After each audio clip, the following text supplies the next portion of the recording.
น้องพี่น้องกุ๊กกุ๊กกุ๊กกุ๊กกุ๊กกุ๊กกุ๊ก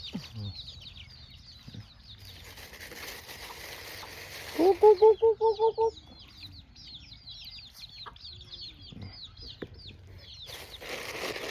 ความสุขของคนมันนอกครับประมาณนี้นะพี่น้องนี่ก็เป็นน้องเลี้ยงปลาพี่น้องเลี้ยงปลางามโมคูมากเลยมากันลงกินเนาะสำนักในชีวิตคนมันเฮาอันนี้เป็นลูกผสมปลาเนาะงามๆเลยหากระขึ้นบาวตัวหนังคันเลยตัวหนังคันเนาะ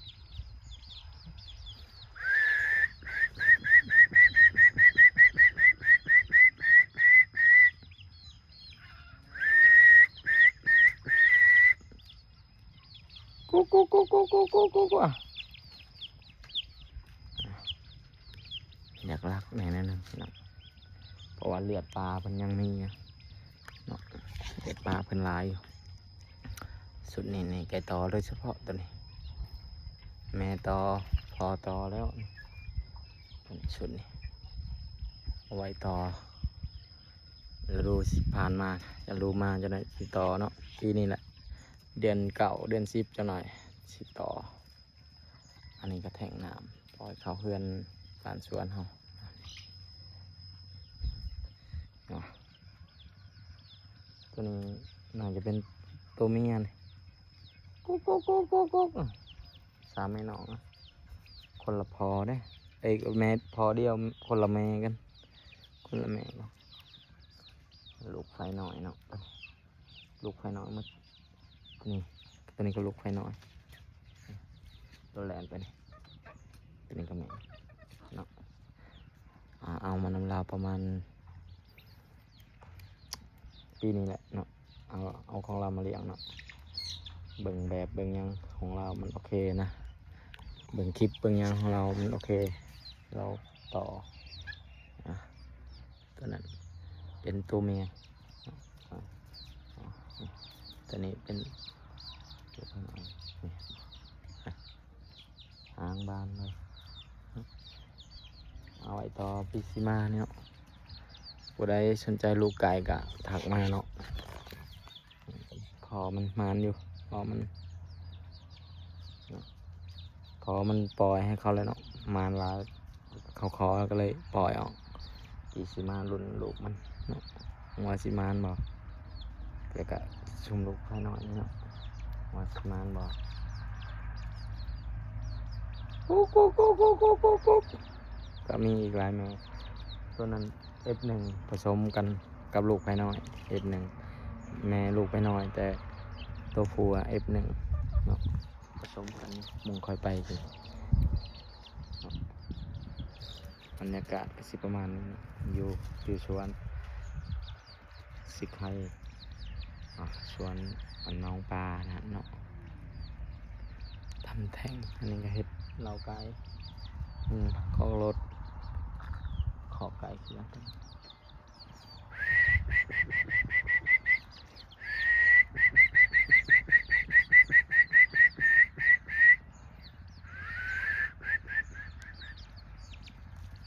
กุ๊กกุ๊กกุ๊กกุ๊กกุ๊กกุ๊กกุ๊กอ่ะ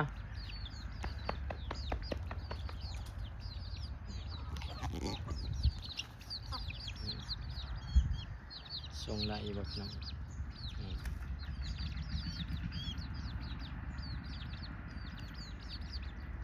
กุ๊กกุ๊กกุ๊กกุ๊กกุ๊กกุ๊กแม่พันธุ์ฮอนใหญ่ตัวนั้นเนาะลูกก็ฮอนใหญ่อยู่ได้ลูกฮอนใหญ่ตัวนั้นพันธุ์ฮอนใหญ่เนาะได้แม่มาพันธุ์ฮอนใหญ่มาเบิ่งกันว่าปีชิมาในพันธุ์ฮอนใหญ่แล้วก็พันธุ์ไทยน้อยเสียไว้เก็บไว้ต่อเนาะแล้วก็พันธุ์ค่อยเองพอมันค่อยปล่อยแล้วพันธุ์ค่อยเองตัวชุนน้อยๆชุนนี้ไทยน้อยนี่ตัวใหญ่นี่ก็ไทยน้อยไทยน้อยมัด2 4 5ต้นลูกไทยน้อยแล้วก็มีโตไปผสมพันธุ์กับลูกไทยน้อยโตเมียเอาน้ำลาวเนาะแต่ว่าตัวใหญ่นี้อันนั้นเดือยมันจะขาวเนาะเห็นเดือยออกเลยนะขาวแต่ตัวนี้น่าจะดำจุดตัวนี้เดือยขาวกันเดือยขาวกันเดือยขาวซ้อนโตแล้วเบิ่งโตหน่อยตัวนั้นคือเดือยขาว3 โตนี่เดือยขาวหมูว่าใหญ่มากนี่สีเดือยสีออกขาวบอกหรือมันสีขาวแล้วจะมาดำบอกก็รอลุ้นตอนใหญ่เนาะช่วงนี้เดยพอมันดำแต่